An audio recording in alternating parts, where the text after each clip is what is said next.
I'm Mike Seiler in the USA, and I raise short-faced Budapest and I raise African owls.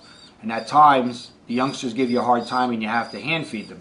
So there's a lot of different ways to hand feed, and I'm going to show you a method that was derived about 50 years ago by a guy by the name of Bill Myers.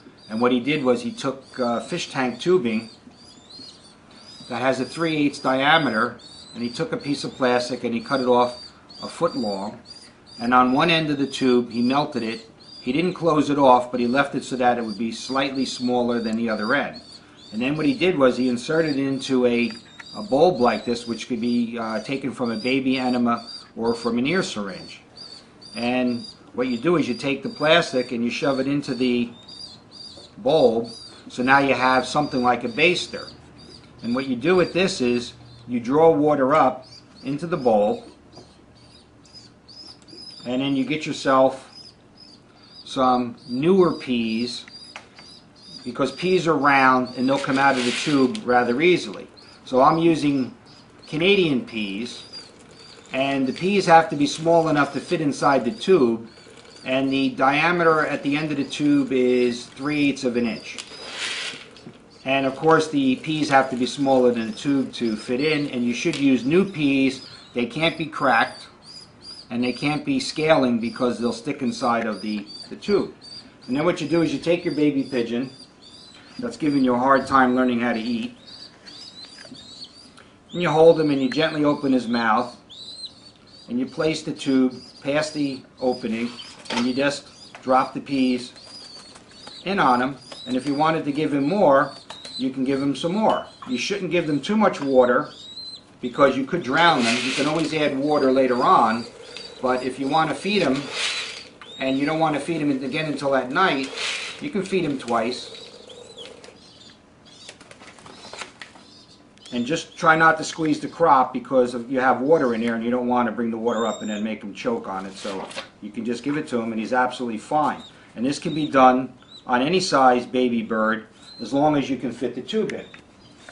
Now I have a real small youngster here that was abandoned by the parents because it was cold outside, and you can do the same. The only thing I would caution you with on this one is to use very little water, so that when you're trying to fill him up, you're only going to be filling him up with the peas, because we can add water later on with a syringe. The same thing, you don't have to worry about drowning him. Wait.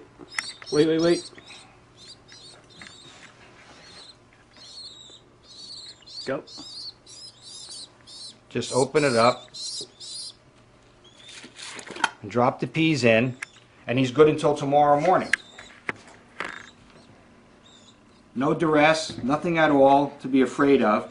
Just don't force the syringe in, because if you put too much pressure on him, you could hurt his crop. But he's filled, and if you wanted to give him water, just plain water later on, just use a simple syringe in case the water leaves the crop and then he has the peas left in there, because the peas will swell up a little bit and they'll last a little longer. You can give him soft food, but I'll do that in another video. So I'm going to do this again for you with another bird that's giving me a hard time. I'll fill the tube up again first. Just drop the peas in. Make sure they go to the bottom. They can't fall into the bowl because one side of the syringe is closed. You take the baby and hold him. Open his mouth and just drop the peas in. Now, the gentleman who taught me how to do this in modern times is Gene Pardini in Pennsylvania, because he raises English tumblers, and he's about 83 years old, and he remembered Bill doing this, and he knew I was raising African owls in the Budapest, and he says, "Mike, you should try this." And then my friend Santo Mealy told me where to get this plastic tubing, and this plastic tubing is manufactured for fish tank hobbyists. It's some kind of underground filter piping, and it's called clear plastic PVC.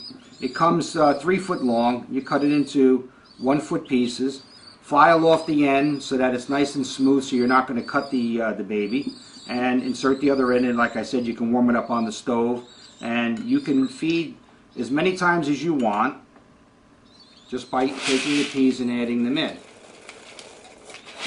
if I have a few pigeons to do, I'll do this. If I have many pigeons to do, I'll use a soft gruel that I make out of a poultry pellet. But I can take that same white bird and I can give him the second feeding, and he'll be good until tomorrow morning, and he's absolutely fine.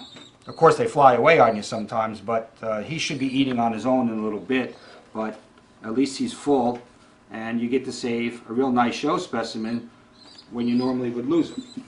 So that's how I hand feed in the USA, and I hope I helped you out.